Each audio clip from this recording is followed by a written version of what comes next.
ministre kana karungika umugore wawe, honorable kana karungika umugore wawe, sinzi bande bose rungika PDG umukadire kana karungika umugore wawe aze, nabyo baje kwerura ahubwo azobaje kuronka inyigisho nziza.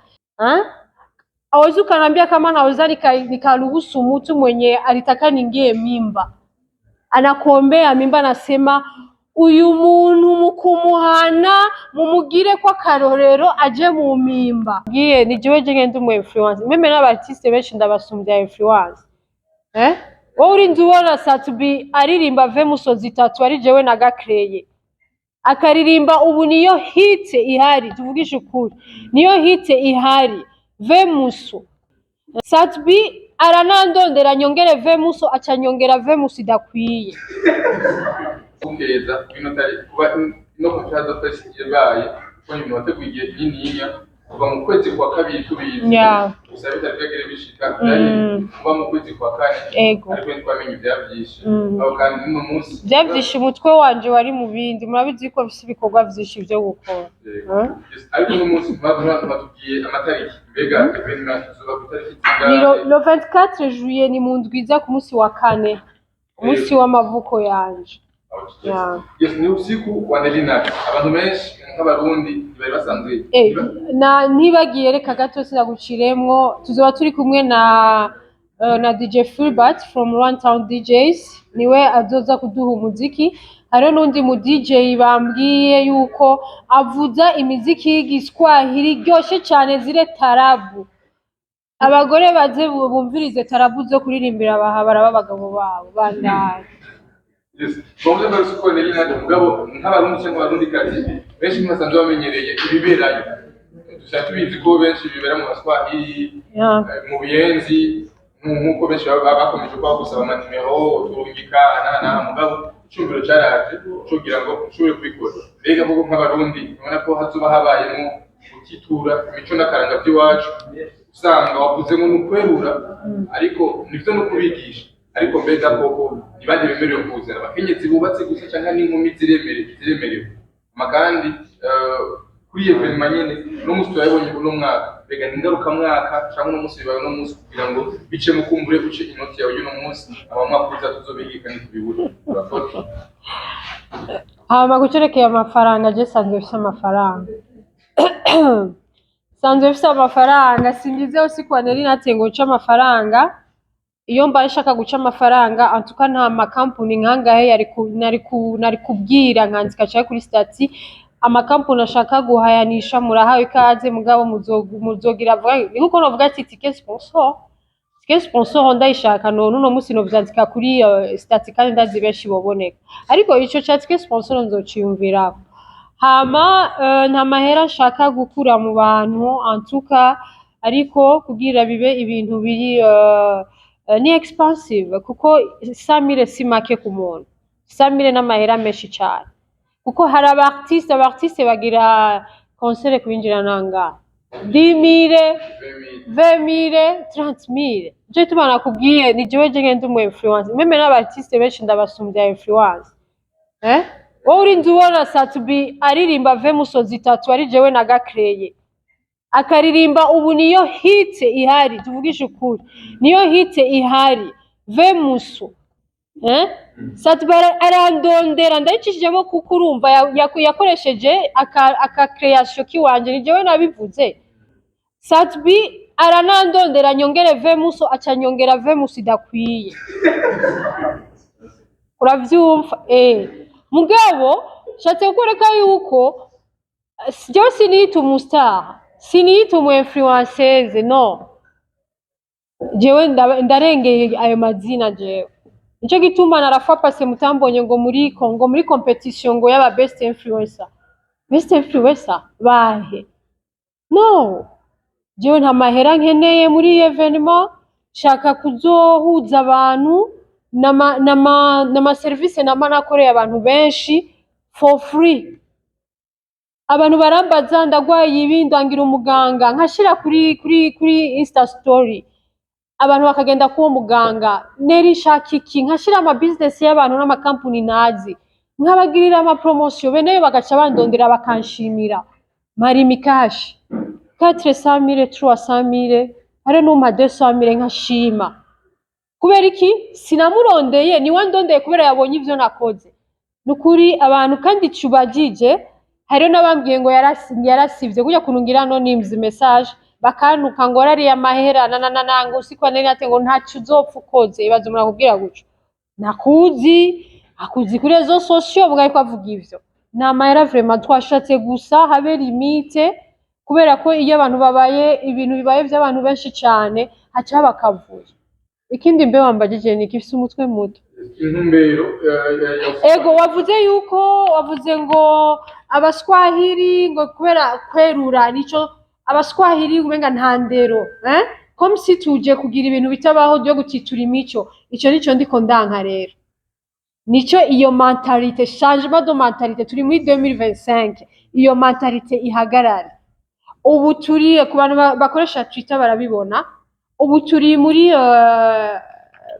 bivuga gute turi muri propagande yo kurwanya nidushaka kwemera generation shasha amacakubiri nidushaka kwemera generation shasha gucinyiza gufata abantu nabi nidushaka kwemera generation shasha ko bavuga ngo kajya kabare kinjiramwo banaka hajya hinjiramwo aba ngo bijya n'ivy'abaswahili jewe mumbwire yuko atabanuze atabana bo mu gisirimu bambara amadira muce mumbari je ndazi n'abametise bambara amadira bafise abavyeyi baba Europeye bambara amadira abakobwa no kwambara idira n'uri umuswahili jewe amalive wanje ndagira amadira mugabo narabonye igihe ari abakoresha rezo sosio nabone batangiye kwambara amadira ushaka ndaguha akarorero uca ugenda unabirabe ndaguha akarorero uca ugenda ubirabe ex boss kazi wawe nta yahora yambara idira umugana nabonye Rafa Pase yaragize video yambaye idira ariko aratamba itarabu yahora bigira navyo yagira ufite ivyo n'abandi barazambara ivyo musanzwe ni ivyo byo gukura mu mutwe abantu kwambara idira sindi umuswahili sindi umumizirmane idira ni nkuko no kwambara igikwembe kera bavuga ngo abambara ibikwembe je sais pas mugabo bose baravyambara bagashonesha nico gituma rero mentalite yo kuyumvira yuko ama evenema y'abamizirima canke y'abaswahili y'abanyabuyenzi y'abanyakinama y'abanyakamenge n'ama evenema yo kugirane y'ubusutwa biveho aho hari ubusutwa bajya abagabo bavuga ati bakunda abagore bafite ibisusu binini nabone ni babireke baba ariko baratitura inuze imico iratubwira ko abagabo bategereza gukunda abagore bafite ibisusu binini mwabyisanzemo cyo gituma dushaka ko kino gihuza abantu bose nta muntu akumiriwe nibaze rungika umugore wawe nakarungika umugore wawe ministre kana karungika umugore wawe honorable kana karungika umugore wawe sinzi bande bose rungika PDG umukadire kana karungika umugore wawe aze nabyo baje kwerura ahubwo azobaje kuronka inyigisho nziza none sawa nyamba abaswahili mu buyenzi berura bambe babigisha ibisutwa kubera iki abo bandi bo mu kibosi bama bagenda kurondera mu buyenzi inyigisho bashaka iki nibaveyo rero baveyo bagenda gukwirika bari amahera hari uraza amahera bariha amahera menshi mwabagabo bafate mu bashire ku imigozi bareke kuja mu buyenzi ngo kandi rero n'abagabo bababwira ati genda mu buyenzi bakwigisha none wari kumva riziki ushaka kumena umutwe tubandanye nakwishyuye ibindi sawa platform show lakini vile venye vya ngo Swazi Nation mu bitowe na mwe Swahili Nation. Maswali yangu ni mawili au matatu. Swali langu la kwanza ni kufahamu sasa tunaona kama kitu kipya hivi. Kwa madira watu mtangano wasije kule kwa shawishi mpaka wawe dira. Sio kitu rahisi. Yeah, sio kitu rahisi.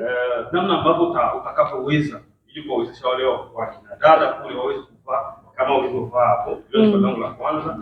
Na swali la pili kufahamu kwa sababu wewe ni mtu katika yale ambayo umeyazungumza miaka zaidi ya 10 ni mingi. Kwanza hongera sana. 10 sio zaidi 10. Miaka 10 okay. itapita, lakini tunataka kujadili. Ndani ya miaka 10 umezungumza baadhi ya vitu vingi ambavyo umezungumza, miongoni mwao ni baadhi ya vitu ambazo umeenda yeah. Na inaonyesha kabisa kuna baadhi ya watu ambao wanafanya matukio yao sasa hivi haonekani.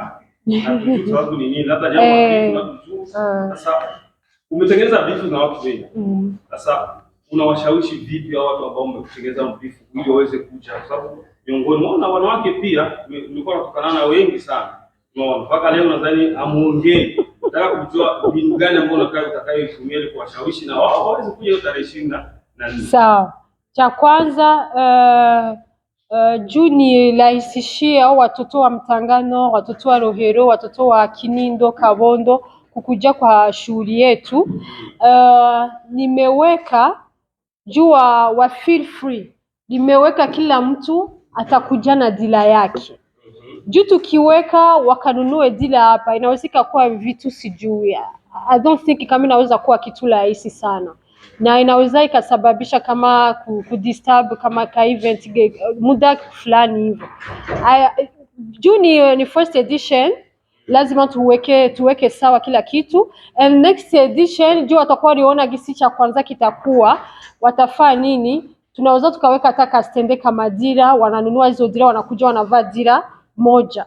Lakini hivi nimeongelea kama watanunua dira nyumba kuma soko fulani watakuja wanavaa dira. Hata wakikuja wanavaa ingine dira na ingine dira, lakini si tuone tu amevaa dira. Kuhusu beef, acha nisikuwe mnafiki. Siwahitaji. Mtu mwenye tuko na beef naye abaki kwake. Mimi niko kivyangu, yani mimi niko mkazi zangu.